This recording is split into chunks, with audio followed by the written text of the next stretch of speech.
any school, top 10%. So you're top 10% of your high school, you're in college, automatically. You have been able to get into any group you wanted to in high school, any community thing you wanted to do, just about, and they do not know how to deal with the rejection. And I do have, I would guess, I work with 75 college students. My guess is, off the top of my head, that 30 to 40 of them have diagnosed anxiety, depression, ADD, or ADHD. Since going to college or before? Before They go to college with that. Yeah, they're coming to college with it. And so, I mean, it's a real thing. And I don't know, most parents will tell me it really came on with the COVID thing and all. But what I can say is it's across the board. It's popular kids, it's kids that weren't popular, it's kids from every economic background. Because I work with a kid that's in the fifth, that came out of the 5th ward. I have a kid that's coming out of Alaska. And we're all missing the stuff we've talked about today. And there's a large number of them going to college, and they can't handle just some of the pressure, and not school, it is school related, but not classroom related. And what I call is hermiting. They shut down, they get in their dorms or in their apartments, and they stop going to class. And it can be really bad, really bad. So I think social media plays into that a lot. I do, but that's just my gut feeling. I don't have the, No statistics. yeah, I don't have that, but I do feel like it does. I think there's no doubt in my mind that from a pressure standpoint, from a depression standpoint, multimedia is as cruel as anything can be. Right. On the other hand, life is competitive, and when they get into the job market, these are, I mean. Right, so that's the conversation I'm having with the kid. If they are one of my students prior to this, I prepare them. What do you want to do? Well, I want to do this and this. Okay, this one's competitive, this one you just show up for the meeting. But this one's competitive, so let's look at your resume. We tweak it or not, depending on what it looks like.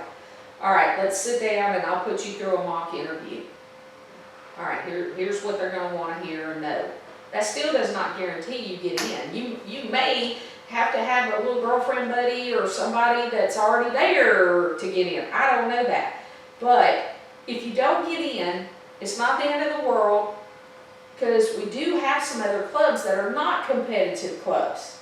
And there's thousands of them now. So, but if they don't have that person there, and I'd say just to their cry on their shoulder or whatever you want to call it, if they don't have that person, some of them do not handle it well. So I'll get calls all the way into the I get calls all the way through now, but the first month of school, I'll see a spike on my phone calls because the kid didn't get into the org they wanted to, and now they're hermiting. And their parents are like, oh my God, we're not going to pass, we're not going to make it to college if we don't get some kind of help, and all we know is they talk great about this lady, give her a phone call. And that's what it ends up being. But, I mean, I have a young man right now that is not going back, and he's a junior.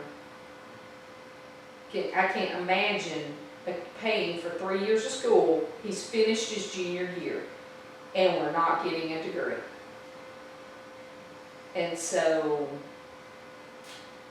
I mean, it happens, and that was the hermiting the freshman year. The student was not one of my students till last semester, and we had A's and B's going into our finals. Well, the week of finals, I don't meet with students because their schedule's all over the place. My student did not go take his finals, and he made D's and F's, and he's out. And he's like, well, I'll go to junior college. Well, they'll take your money, but you have no classes to take. Junior college only offers freshman and sophomore level, you've already taken those. Okay, well, I'll transfer to another college. I said, fill the application out, I'll look at it for you. I just don't know anybody's gonna take you with these kind of grades. And What so, was his excuse for not taking his funds? he just was like, I got overwhelmed and I just couldn't, I'm sorry, I'm sorry, I shouldn't have, I know you worked hard with me, I'm really sorry I let you down. I said, hey, you're not letting me down. I mean, I have a job, I have retirement, it doesn't affect my life, it affects your life. And I said, this particular student has a job, with a company, and I'm like, you need to go in and see if they're hiring. And he was like, yeah, but I can't hold the position I hold right now as an intern if I don't have a degree. And I said, well, that was the choice you were making when you didn't get up and go take those tests. Because he was on probation when they hired me that semester. And he had great grades. I see the students' grades, where parents don't get to see them. I will have a share screen on, and they have to show me their grades. Really? Or I won't work with them, because they'll lie is the worst, or they. Oh, the student The shows student you. does. Okay, Yes, okay, not okay, the okay, school. okay. I was No, like, no, wow. No, the student does. And, or they'll exaggerate their grades. You know, I made a 70. Okay, well, go ahead and open up your grades and let's look at it. Well, you make a 70, you made a 68. And, well, okay, but it was close to a 70. Okay, well, don't round your grades up. Just give me what you did. I'm not mom, I'm not mad at you. Let's look at the class average. Oh, class average is a 50, honey, you're sitting good. You are a low aid. And so, it's that kind of conversation, so. But anyway, You can get kids to sign a release that lets you see their grades. yes, you can. I don't have many parents that push their kids on any of that. I really don't. They want their child to be independent. They really do. The child wants to be independent, but they also don't want their kid flunking out, not getting a degree, and they spend all this money. So there's this fine line, and I guess I'm falling right in the middle of it, because they don't want to look themselves, but we're going to hire another woman to look at it. And that's where I'm You have at. to teach your kids to drive, get someone else to teach them, right? So yeah, you get another viewpoint in it. Yeah. How often you push kids towards the military? It's on the situation. I usually will have a couple every year. I've had 2 this year. Both of them were male, both of them gaming systems, and all of them are intelligent. I'll be honest, every kid that I deal with is very intelligent normally. It's not a lack of being able to do the work. But I have some I've had one. He'd go to class, but he would not do any of his work. I just called his parents and I said, look, you need to go get your kid. You're at this point in his life, you're wasting your money, because I can't get him to do his work. Period. I went to the university, sat down with him, and did his work with him that day. Checked in the next day, and he didn't even turn it in. And I'm like, whoa. And so I said, here are your options. I said, y'all need to go down to the military, whatever branch, you need to go in and talk to them. And they've got lots of programs, and I went this summer out to a military base. Somebody had some pull, is all I can say, because they got us on a military base that was, people don't get on, and it was, they do the mechanic stuff. They teach the students or kids that come into the military to be mechanics, how to work on the planes. We were out in, I don't remember where we were, but I know we went toward Fort Worth and up that way. Anyway, they had their classes of students there. And so I asked a lot of questions about that, and I can guarantee you that boy that I dealt with would excel in a program like that. Yes, would definitely excel in that. So really and truly, if they're not succeeding, I call parents and I'm like, look, there are other options. And I mean, the military is a good thing for a lot of people. It gives you a livelihood and a job, and you don't have to go into a sector of the military that sends you to war. But everybody thinks that. I mean, if you're a mechanic, you're not going. I was surprised, and this is a friend, so you met Philip Right. at lunch. So their son, Coast Guard, right? Navy, Oh. spent 4 years in the Navy, electronics. When he got out, I didn't realize this, you don't come out with any kind of certifications or anything, like, you don't come out with a diploma. Uh-huh. You don't come out with a level 6 electronics Right. person. And so now he accelerated quickly, but he had to basically start at the bottom when he came out into the public sector. Now, yes, within 5 years, he was doing great things, Right. which he wouldn't have been able to do Because he if he really didn't had have all the the Navy stuff, training because he had already, all the yeah. training. But I was surprised at that they don't come out of the military with any kind of certificates. Well, that says- maybe not on that realm, but on the mechanics realm, they do. They did, yeah. Because I asked about, when someone finishes, whether it's 4, 8, how many ever years, when they come out, employment-wise, and he said, you get through this program, and he said, let me tell you, your employment is extremely good. He said, you can go to work for any airline, you're gonna Well, that was already because be. it was a program. Right. Matt wasn't in a program. Right, he just learned it because that's the area That's he the got area put he in. went into. Yeah. Well, this one, it's schooling, like they had classrooms, they had all the equipment there to teach them hands-on, but they also had the classroom instruction on those particular aircraft. So, it was amazing to me. So yes, I do, if I have a student that's not being successful, I mean, Put it in a more structured environment. yeah, that or I would much rather them go in the military than just go out and take a job where they're gonna always make minimum wage and they have no additional skills that will move them up in their livelihood. Well, a lot of our kids struggle with discipline. They've not had it, Right, they've never had it. yeah, They've not had boundaries, they just don't know. yeah, They don't know that, and so And it's I- fairly typical for our kids to need structure. yeah, Because they've never been given it in their lives and they don't Right. know how to have it. Up till 4 in the morning on the phone, sleep until noon, Yeah. bathing. yeah. And I have college students like that, but they're not being successful college students, and that's why I have them. And they had structure. Let me rephrase it. They had a very nice home. They had a mom and dad.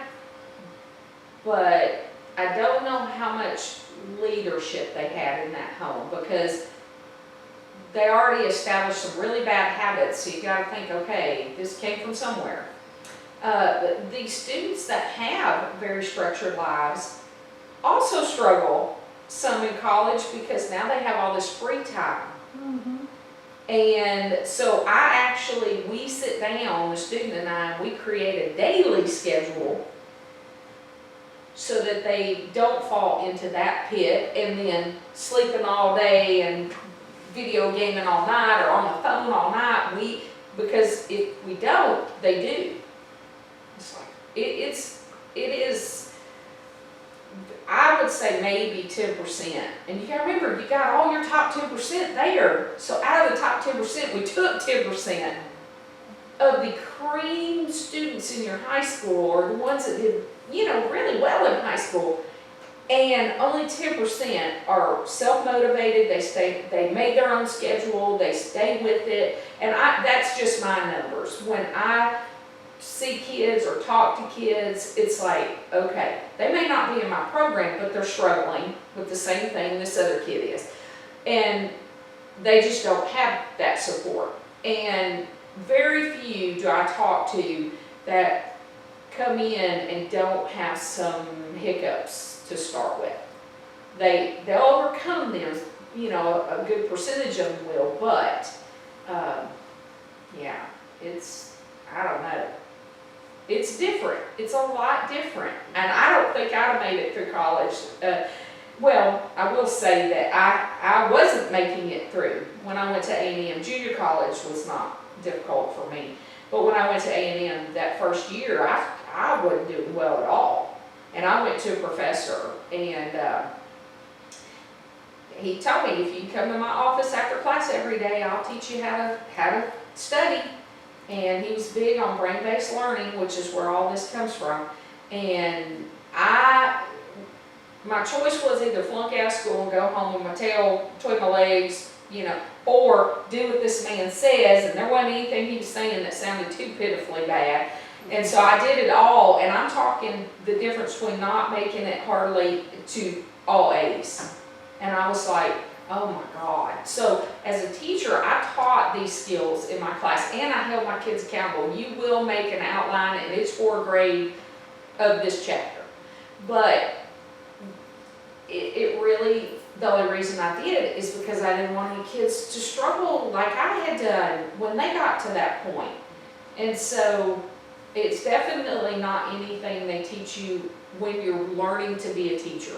They don't say, you really need to teach these skills to your kids so they can learn. And the college professors don't know because they're not even, the majority of them are not educational specialists. They're specialists in their area. So when my students walk into their office, which I send them in all the time, and they say, you know, I want to sit down and take a look at my test, and okay, this is what I've been doing to study, and I say, do you have any suggestions on anything you think I need to do?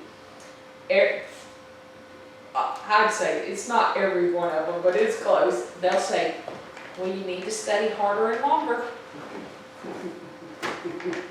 And I'm like, I've had kids say, I said, what are you going to do? Study harder. Tell me what that looks like. Tell me. You just told me you studied for this for whatever amount of time. There's only this amount of time in a day. Are you not going to sleep? Yeah, it's gotta be more tactical. Right? Exactly. The colors, the outlines, the cue cards. Yeah, that's all. So, but then when I start questioning them, they're like, then they get it. They're like, oh. Then they'll say, why didn't they teach me this in high school? I'm like, I don't know. I can't tell you that.